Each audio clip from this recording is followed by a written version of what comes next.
Allahu Akbar, Allahu Akbar, Allahu Akbar. Vous savez que ça fait 29 jours que nous avons fait carême à Ramadan. Dans une période très importante, kwa sababu ya Waislamu walikuwa wanafanya jeûne. Na pendant la période ya jeûne, tunajirudisha kwa Mwenyezi Mungu kwa kila maneno, kufuata sheria yake, kujifunza namna ya kuvivre vie yetu quotidiennement. Kwa namna yenye Mungu anataka. Donc c'est comme une université quoi. Tunafanya kujifunza kisha tuende tu pratiquer sur le terrain. Alors pendant tous ces 30 jours, tulifanya kwa kutubia kwa Mwenyezi Mungu, kuomba msamaha, kufanya bakti ya générosité, ya fraternité, ikatupermettre na kujua namna ya kuishi kwa pamoja. Et maintenant aujourd'hui ndio iko siku ya kufuraha ya kuweza kukamilisha ile siku yenye Mungu anatusaidia na tunashukuru. Voilà que tuko hapa mbele ya kiwanja, tout le monde Waislamu wote tunakuja hapa juu kuonesha ile fraternité, ile generosité ilikuwa baina yetu ndani ya Ramadhani, ile roho nzuri ya kupeana na ile umoja na undugu na salama. Voilà un peu, tulifika hapa kuweza kusali na cette fois-ci tulipréférer wale vijana wetu tuweze kupitisha mbele, tuwapatie deja ile khatam ile deja batoto komanda waanje pia kuendelea katika avenir namna karateza kusaidia communauté islamique. Et dans le cadre de la prière yetu, nous savons que notre pays est agressé. Pays yetu inaandamwa, unaona, inavamiwa, iko katika vita. Na vita si kitu kizuri.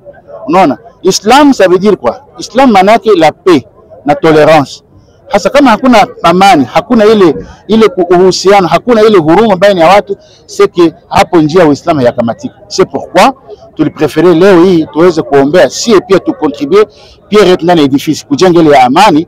Ndio maana tulikuwa hapa na prédicateur national ambaye kwamba iko pia msimamizi katika mji wa Goma, na kwa niveau national yote iko hapa katika communauté. Alifika hapa, alikuwa dépêché kuweza kuparticiper na sisi hapa pamoja, na ndio tulisema taombea leo nchi. Vous le savez très bien que le ministre ya justice aliomba ba confesseur baombe nchi. On l'a fait, mais tukasema tutaisubiri tena après Ramadan, parce que tunajua imani iko na ile ndani yetu kuna na Mwenyezi Mungu, uhusiano iko sana. Tunataka na sisi tu contribuer kwa kuweza kuombea nchi. C'est pourquoi on l'a fait aujourd'hui. Waislamu wote wa Ituri wako kitu kimoja. D'abord, pour que tuombee watu wengine amani, il faut sisi wote tuwe na amani. Nous savons que dans la communauté islamique kulikuwa matatizo fulani. Et maintenant que le ministre de la Justice aisha ku réunir ba responsable bote, d'ici là tutakaa assemblée générale ambapo kwamba bataélire ba responsable wengine.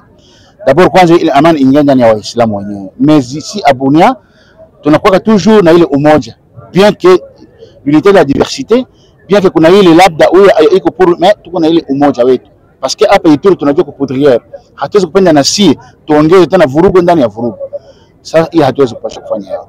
De trois, baombe inchi mais aussi baangalie ile action ya générosité walikuwa wanafanya wakati ya Ramadan, isikomie pale. Ba continue kuangalia, il y a des veuves, des vieillards, des déplacés, kuna ba prisonniers. Mtu wote ndani ya prison sio kwamba alifanya makosa. Alikuwa peut-être dans un mauvais endroit, anakuwa ndani. Alors, tunaweza kufikiria kwa wale wote wenye kukimbia, wenye wanaumia kuma hospitali, kuna majeshi wenye walipata masasi wanaumia. Donc bref, ni siku ya kufanya ile ukarimu kwa watu wote na kusameheana, surtout baina sisi Waislamu, et puis kuweza kuonesha ile huruma kwa waliokuwa wadogo na wadogo heshima kwa waliokuwa wakubwa.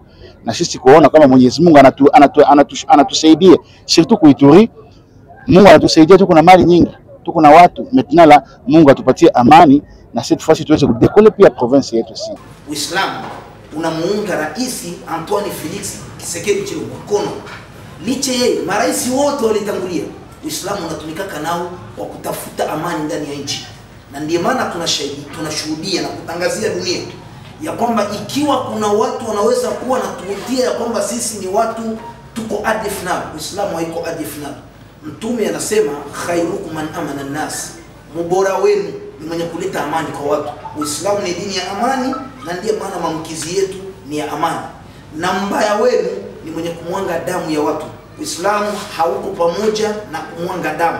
Uislamu hauko pamoja na watu wenye kumwanga damu. Hii ni message ambaye muirushe, muitangaze dunia.